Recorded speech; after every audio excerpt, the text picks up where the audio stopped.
Hello viewers, welcome to Devanshika stories world. ఇప్పుడు మీరు వినబోతుంది మన్మథ స్టోరీలోని 21వ భాగం. 2 నిమిషాల తర్వాత మళ్ళీ సాధ్వి ఏవండి అంటూ పిలవగానే సిద్ధు ఏంటి అని గట్టిగా అరిచాడు. ఇక్కడ Siddhu one of the model కాబట్టి ఎవరూ గుర్తుపట్టకుండా మొహానికి మాస్క్ పెట్టుకొని ఉన్నాడు. సాధ్వి మాత్రమే నార్మల్గా ఉంది. ఆ అరుపుకి సాధ్వినే కాదు, చుట్టుపక్కల వాళ్ళందరూ విచిత్రంగా సిద్ధు వైపు చూస్తుంటే సిద్ధు కొంచెం కంట్రోల్ అయ్యి సారీ చెప్పి సాధ్వి వైపు కోపంగా చూస్తూ, నన్ను కదిలించొద్దని చెప్పాను కదా, అయినా సరే ఎందుకు కదిలిస్తావు, ప్రశాంతంగా ఉండనివ్వవా అని అరిచాడు.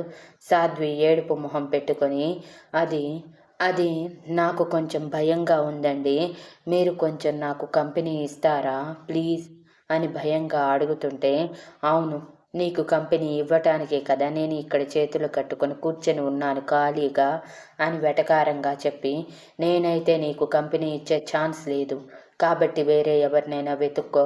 అవును, నిన్ను ఈ ఫ్లైట్ ఎక్కించి నీ సీట్ ఇక్కడ చూపించి మరీ చెప్పిన వ్యక్తి ఎవరో చూపిస్తావా, దర్శనం చేసుకొని పుణ్యాత్ముడిని అవుతాను అని వెటకారంగా అనగానే సాధ్వి బిక్కమొహంతో, ప్లీజ్ అండి అలా మాట్లాడకండి, మీరు అలా మాట్లాడుతుంటే నాకు చాలా బాధగా ఉంది, నేనేదో తప్పు చేశాను అనిపిస్తుంది, కానీ నా మనసుకి ఏదీ తప్పనిపించటం లేదండి, నా భర్త క్షేమం కోసం ఆయనతో పాటు వెళ్ళటం తప్ప అండి అని అమాయకంగా మొహం పెట్టి అడుగుతుంటే, ఈ అమాయకమైన మొహం చూస్తే ఎవరైనా అనుకుంటారా ఈ అమాయకమైన మొహం వెనుక కంత్రి ఆలోచనలు పుట్టుకొస్తాయని, అవి నా మీదే ఇంప్లిమెంట్ అవుతాయని అని సాధ్వి మొహం ముందు వేలిని రౌండ్గా తిప్పుతూ అనగానే, అవ్వా, నేనెప్పుడండి మీ మీద ఇంప్లిమెంట్ చేశాను, నేనెప్పుడు అమ్మమ్మ గారు అత్తమ్మ చెప్పిన పనులే చేస్తున్నాను, ఇక మీరు కూడా ఏదైనా చెప్తే చేస్తాను, అది కూడా కేవలం మీకు దగ్గరగా ఉండేది అయితేనే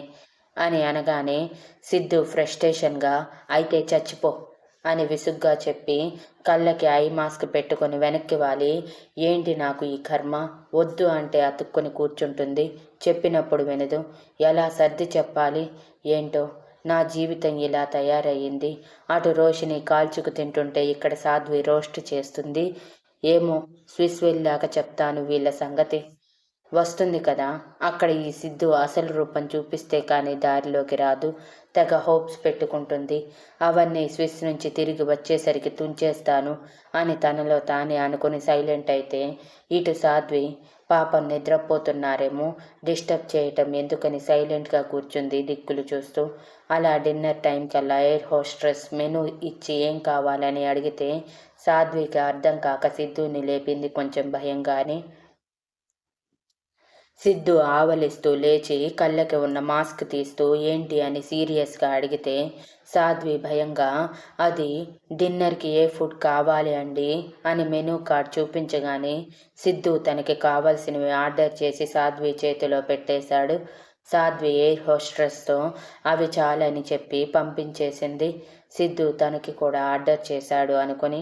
అలా అరగంటకి ఆర్డర్ రావటమే సిద్ధు మొత్తం తన దగ్గర పెట్టుకొని తింటూ ఉంటే సాధ్వి బిగ్గమొహం వేసుకొని చూసింది, కానీ మాట మాట్లాడలేదు.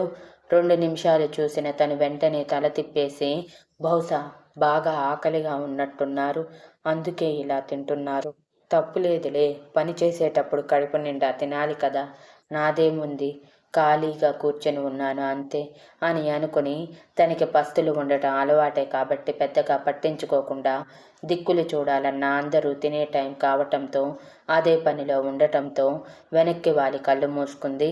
అప్పుడు చూశాడు సిద్ధు సాధ్వి వైపు.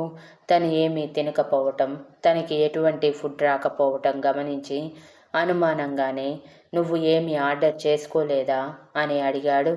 సాధ్వి తనని కాదు అన్నట్టు సైలెంట్గా ఉంటే సిద్ధు ఎడమ చేతితో తన భుజం మీద పొడిచి, నిన్నే అడుగుతుంది చెప్పవేంటి, లేదా వీడడిగితే నేను చెప్పేది ఏంటి అన్న పొగరా అని సీరియస్గా అడిగాడు. చచ, అలాంటిదేమీ లేదండి, నాకు ఆకలిగా లేదని ఆర్డర్ ఇవ్వలేదు అంతే అని అనగానే సిద్ధు సాధ్విని పైనుంచి కింద వరకు చూసి, ఈ బొద్దు ప్రాణానికి ఆకలి కూడా కావటం లేదా, హౌ ఈజ్ దిస్ పాసిబుల్, సరేలే ఇది తిను అంటూ తను తిన్న ఫుడ్ ప్లేట్ సాధ్వి వైపు పెట్టి, తిను, మళ్ళీ నువ్వు కడుపు మార్చుకొని స్విస్లో అడుగుపెట్టి కళ్ళు తిరిగి పడిపోతే నీకు సపర్యలు నేను చెయ్యలేను. అసలే వెళ్తుంది ఇంపార్టెంట్ వర్క్ మీద అని అనటంతో సాధ్వి బాధగా, వద్దండి, మీరు తినండి, మీరు కడుపు నిండా తింటే చాలు నాకు అని అంటే, హలో సతీ సాధ్వి, చాలు చేసిన ఓవరాక్షన్, నోరు మూసుకొని తిను అని తన హ్యాండ్ని వెట్ వైప్తో తుడుచుకొని తన వైపే చూస్తున్న సాధ్వితో, నన్ను తినమని చెప్పలేదు, ఫుడ్ తినమని చెప్పాను, నన్ను తినే అవకాశం నీకు ఇవ్వనులే అని అంటే, నేను తీసుకుంటానండి అని చెప్పి తలదించుకుంది సాధ్వి. ఏంటి, ఏమన్నావ్ అంటూ సిద్ధు షాకింగ్గా అడిగితే, అదే అండి, నేను తింటాను అని చెప్తున్నాను అంతే అని ముసిముసిగా నవ్వుతూ చెప్పి తల ఎత్తకుండా తింటూ ఉంటే, అమ్మని, ఇది గంత్రి అంటే ఎవ్వరూ నమ్మరు, కానీ చూసారా ఎలా మాట్లాడుతుందో, నన్ను తినేస్తుందంట, మళ్ళీ అడిగితే అమాయకు బొమ్మల ఏం కవరింగ్లు ఇస్తుంది, అమ్మో అమ్మో, దీనితో జాగ్రత్తగా ఉండాలి, లేదంటే నిజంగానే నా మీద బ్లాక్ మ్యాజిక్ చేసి నన్ను లొంగ తీసుకుంటుందేమో అని గుండెల మీద చేయి వేసుకున్నాడు సిద్ధు తనలో తానే కొనుక్కోవటం చూసిన సాధ్వి నవ్వుకుంటూ, మిమ్మల్ని ఇలా చూస్తుంటే భలే ఉందండి, మీరు ఉడుక్కుంటుంటే ఇంకా అందంగా కనిపిస్తున్నారు, బహుశా మొదటిసారి ఒక అబ్బాయి ఇలా ఉడుక్కుంటుంటే అందంగా కనిపించటం నాకు.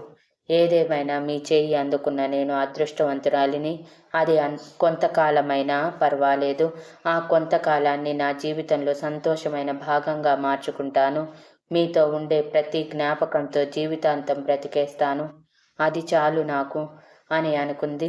డిన్నర్ చేశాక సిద్ధు ఇక నిద్రపొమ్మని సీరియస్గా వార్నింగ్ ఇవ్వటంతో సాధ్వి సరే అని తల ఊపి తను కూడా కళ్ళు మూసుకుంది. ఎలానో ముందు రోజు నిద్ర లేదు. ఉదయం 1 గంట పడుకుంది, మధ్యాహ్నం ఒక 2 గంటలు పడుకుంది అంతే. ఆ తర్వాత హడావిడి పరుగులు ఉరుకుల మీద ఎయిర్పోర్ట్కి వచ్చి ఇప్పుడు ఫ్లైట్ ఎక్కి సిద్ధు పక్కన కూర్చుంది.